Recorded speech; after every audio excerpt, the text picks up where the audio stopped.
আজকে আমাদের কর্মসূচি হচ্ছে আজ 2024 সালের 21শে জুলাই,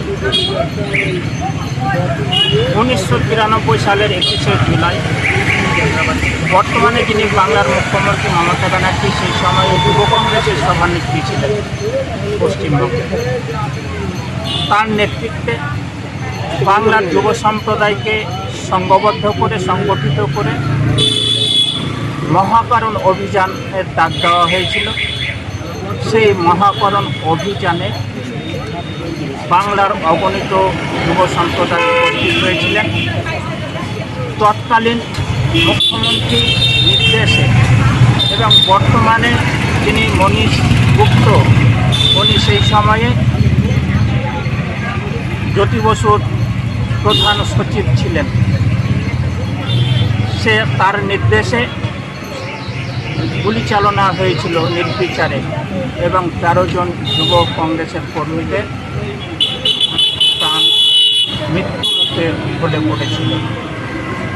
তাই আজকে 21শে জুলাই আমরা প্রদেশ কংগ্রেসের সভাপতি অধীর রঞ্জন চৌধুরীর নির্দেশে সারা বাংলা প্রতিটা ব্লকে ব্লকে কোথাও শহীদ স্মরণ, কোথাও রক্তদান শিবিরের মাধ্যম দিয়ে বিভিন্ন কর্মসূচির মাধ্যম দিয়ে আজকের দিনটি আমরা পালন করছি।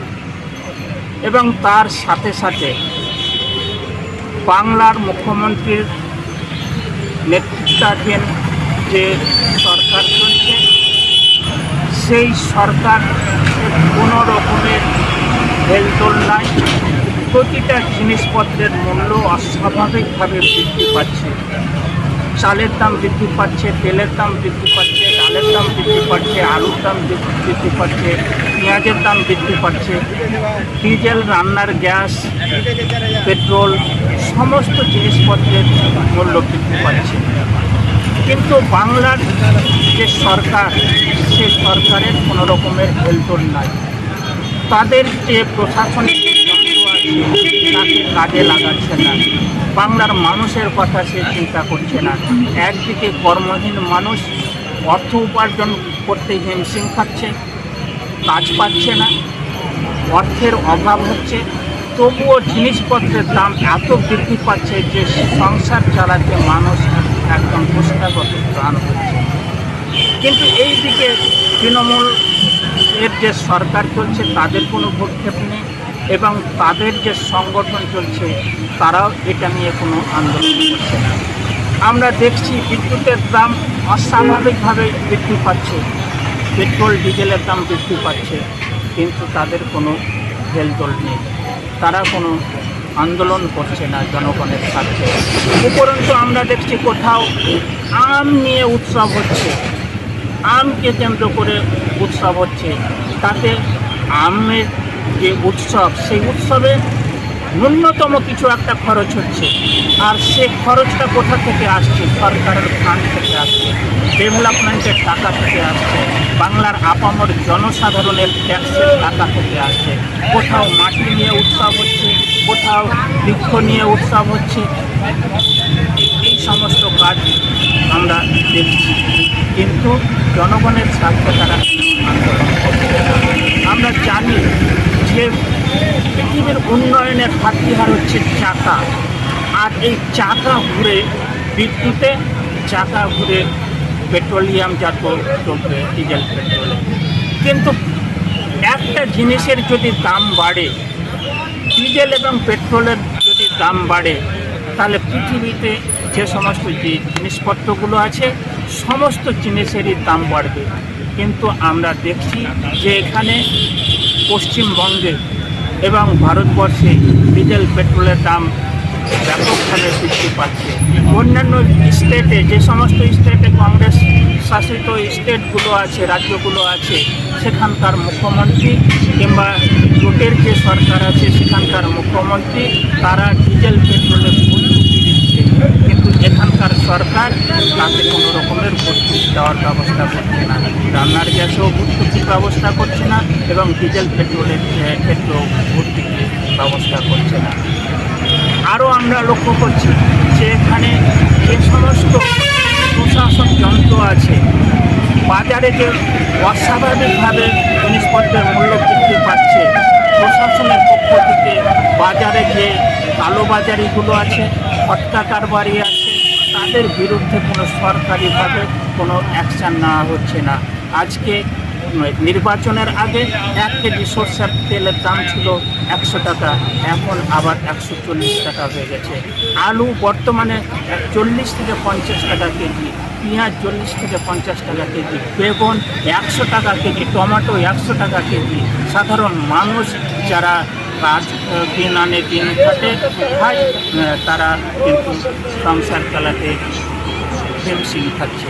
তাই আমরা প্রদেশ কংগ্রেসের সভাপতি অধীর রঞ্জন চৌধুরীর নির্দেশে সারা বাংলার প্রতিটা বাজারে বাজারে যেখানে আনাজপত্র বিক্রি হয়, যেখানে শাকসবজি আলু পটল বিক্রি হয়, সেই সমস্ত জায়গাতে বাংলার মানুষের কথা চিন্তা করে আমরা আন্দোলনে সামিল হয়েছি।